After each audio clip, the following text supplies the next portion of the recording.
Hey guys, welcome back to the WODdoc Project365, episode 236. Out here in Montreal, stopped by CrossFit Montreal, in fact, right? Yeah, that's it. Hanging out with my man Philip here. Got to do a workout with him, and he was kind enough to jump in and do some mobility work with us. So thank you so much, Philip. Hey, I really appreciate it. Nice to meet you. What we ended up doing is we just took a problem and we just started to dissect the problem. And I've done things like this before, so I thought it'd be really cool to run you guys through the process. The first thing Philip told me was that he had trouble really getting into the squat. So Philip, show me that squat that you had. Show me the first one that we had, really good.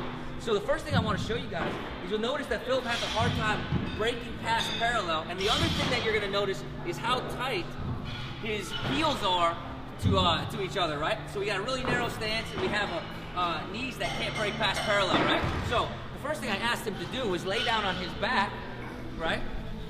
And I said, bring both your knees up to your chest if you can. Come around to the side. Awesome, so much. So you'll notice that he has no problem getting his knees past his hip crease, right? So I said to him, it's not necessarily a mobility thing, right? If we just demonstrate that our will and knees go past our chest or past our hip crease, then what it really comes down to be is a stability issue, right? So we tested this out, and I stood behind Philip's back here. I'm just going to support him on his low back. Go ahead and give me that same squat, right?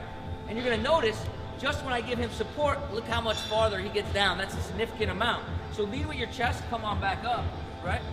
Awesome. So just by supporting him right here, we're adding stability to this lower pelvic region. He's able to get down there farther. So it shows you that it's not just a mobility, but it's a functional mobility problem. Because he has, well, indeed, enough range of motion to get down there. So what we did is we replicated that by giving him that band stretch that we see so many of us do, right? Step on through here.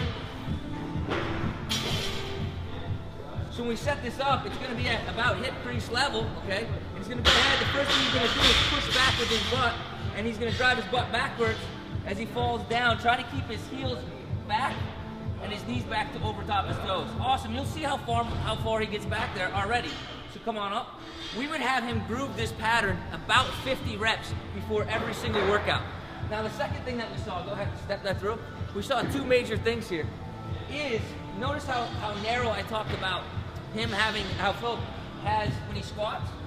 See how narrow that is? What he's actually doing is he's cheating, okay, adductor tightness. So by going like this, he's able to bring his knees out, okay, without actually having to stretch. So if my legs were way out here, I wouldn't be able to do that. I need more adductor length, right? So what we did to lengthen that is we brought him in to our groin stretch. So we're going to put him in a half kneeling position. Philip's going to step through here, get that up way up high in your groin for me. Awesome. He's going to use the other side of the band, and he's going to wedge his knee onto this side. This leg is going to open up almost like, yeah, exactly, just like that. And what he wants to think about doing is, hold on, this kind of comes all the way up to your groin. Good. This band is going to do what my my knee's going to do right now. As he turns open, he'll be feeling that groin stretch here because I'm driving him with my knee, and he probably hates me right now. He's like, yeah. Man. So what we want to do here is we want to accumulate 2 minutes per leg before we do that, right? I'll help you out right there. See, we're nice out there in New York. You can't say anything. So we have a couple things that we have Philip to do for homework, right? We have to open up that groin, right? And we have that grinding homework of pushing back into that band to set up for our squat, right? Two things for homework, and that's how we try to start optimizing function to optimize performance. Phil, thank you so much. I really appreciate you. Thank you guys for letting me come out here, spend some good time out, get a little sweat going out here in Montreal. Awesome time. Guys, until tomorrow, we're optimizing function to optimize performance.